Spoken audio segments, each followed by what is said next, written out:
कश्मीर से फातिमा। आज गणतंत्र दिवस के अवसर पर हम आपके सामने एक नाटक प्रस्तुत करने जा रहे हैं जिसका शीर्षक है महिला सशक्तिकरण। आइए शुरू करते हैं। गणतंत्र दिवस का यही है पैगाम, नारी को दो अधिकार और सम्मान। भारत के संविधान ने हमें समानता, स्वतंत्रता और न्याय का अधिकार दिया है। आज गणतंत्र दिवस के पावन अवसर पर मैं उस हर शक्ति को नमन करती हूँ जो इस देश की हर नारी में समाहित है। यह नाटक हमें याद दिलाता है कि जब एक नारी सशक्त होती है तो न केवल उसका परिवार, पूरा राष्ट्र मजबूत होता है।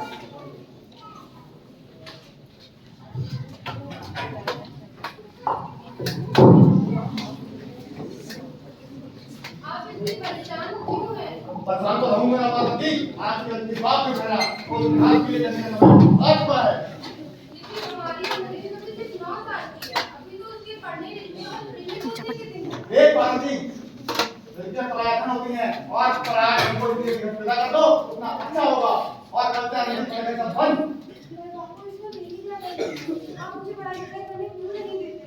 तेरी गलती है तू लड़की है, लड़का होती तो क्या बापू, लड़का होती तो क्या? लड़की ज्यादा जवान चला मैं घर से करके बाहर निकाल दूंगा। बापू पढ़ने तो तुम बनना चाहती हो, मेरी पढ़ाई ना रुको। तुझे पढ़ना है तो पढ़, लेकिन सारी उन बाप की कथी बोल करना है।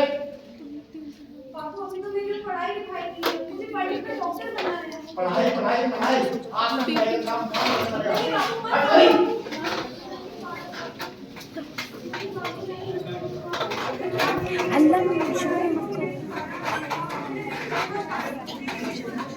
एक कॉपी की तारीफ पे छोड़ो के नहीं, छोड़ो के हाथ में रख सकती मेहंदी, सिर्फ मेहंदी। बापू मैं लड़की हूँ तो क्या हुआ? लड़का और लड़की तो हमारी दोनों आंखों के समान होते हैं। परानी और ऐसा मान कि अब तक जिंदा है। अगर वक्त में तेरे गला में मार दिया होता तो आज जिंदा नहीं होती। बापू मुझे सुलझ जाना अच्छा ना लगे। एक छोरी तुझे सुलझना सीखना पड़ेगा। कोई गलती कल अपना ब्याह कोई गलती कल। अबला नारी है हमारी यही कहानी, आंचल में है प्यार और आंखों में है पानी। मुझे माफ कर दे बेटी, तेरे जिद्दी बाप के आगे भी एक न चलने वाली। मुझे माफ कर दे बेटी, मुझे माफ कर दे। इस प्रकार मात्र 9 वर्ष की छोटी आयु में आनंदी का विवाह गोपाल कृष्ण राव से हो गया। बाल विवाह एक सामाजिक कुरीति है और इसका शिकार होना पड़ा आनंदी को। 5 वर्ष बाद आनंदी 14 वर्ष की हो गई है और अब उसके घर एक शिशु ने जन्म लिया है। आइए आगे देखते हैं क्या होता है। अरे देखिए ना, इसे क्या हो गया है? अरे इसका माथा तो अंगार की तरह दब रहा है। इसे तो बहुत तेज बुखार है। आप बिना कुछ भी बोलते हैं, मुझे माधव, माधव, जल्दी आओ और मैं को बुला कर लाओ। जी अभी बुला के लाता हूँ। अरे तुम क्या कर रही हो आनंदी? मैं भगवान की मूर्ति लगा रही हूँ। अरे बस करो आनंदी, ये सिर्फ तुम्हारा विश्वास है। अरे आप यकीन तो कीजिए, भगवान की कृपा से इसका माथा ठंडा हो जाए और बुखार ठीक हो जाए। है ना बेटा? आंखें खोलो बेटा, तुम्हें तुम्हारी माँ बुला रही है। आंखें खोलो बेटा, आंखें खोलो। देखिए ना, इसे क्या हो गया? आंखें भी नहीं खोला। आनंदी, अब हमारा बेटा कभी आंखें नहीं खोलेगा। नहीं, मेरे बेटे को मुझसे कोई नहीं छीन सकता। पागल मत करो आनंदी। माधव, माधव, पागल मत बनो आनंदी। भगवान ने मेरा बच्चा मुझसे छीन लिया। अरे भगवान ने नहीं, तुम्हारी शिक्षा और तुम्हारे विश्वास में तुम्हारा बच्चा छीना है। अगर तुम पढ़ी लिखी होती तो आज हमारा शिशु जिंदा होता। तुम अनपढ़ आनंदी, अनपढ़। नहीं रहूंगी मैं अनपढ़। मैं पढ़ी थी ताकि कल किसी और आनंदी को इलाज के अभाव में अपना बच्चा ना खोना पड़े। शाबाश आनंदी, और यही तुम्हारे अपराध का प्रायश्चित भी है। अब आनंदी पढ़ने लिखने लगती है। अरे आनंदी, तुम्हारी कक्षा वार्षिक का परिणाम आ चुका है और तुमने पूरी कक्षा में प्रथम स्थान प्राप्त किया है। कुछ समय पश्चात अरे आनंदी, तुम्हारी मेहनत रंग लाई।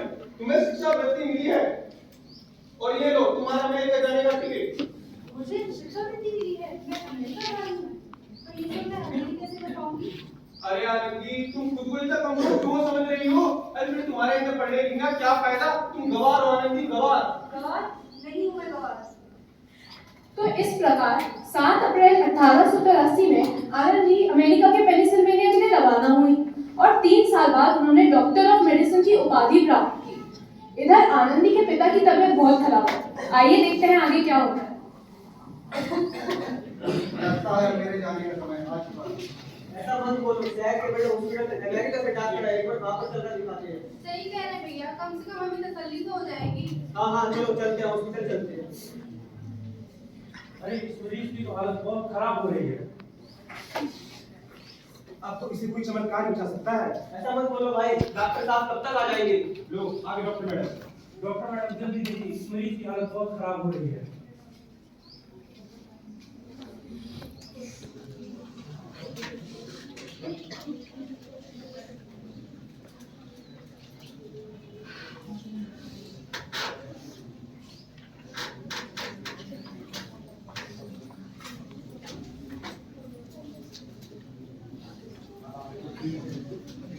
पूरे डॉक्टर मैडम ने मौत के मुंह से बचाया है।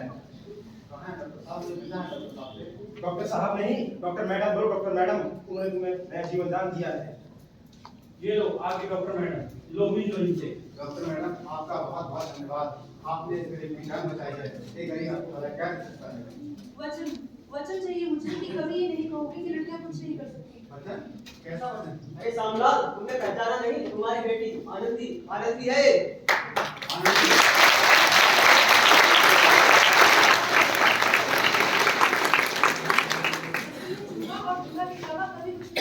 माफ कर दे बेटी, मुझे माफ कर दे, मैं तेरा गुनहगार हूँ।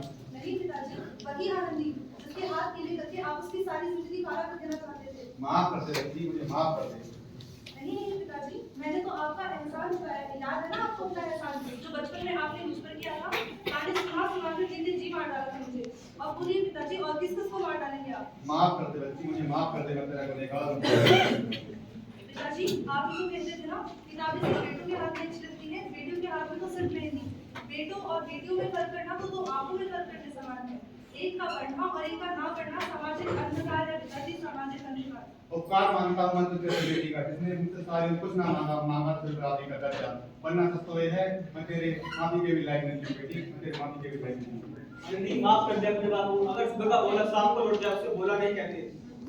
तो इस प्रकार आनंदीबाई जोशी अपनी मेहनत और अटूट इरादों से न ही केवल भारत की पहली महिला डॉक्टर बनी, बल्कि उन लड़कियों के लिए सुनहरा रास्ता दिखा गई जो अपने जीवन में कुछ करना चाहती हैं।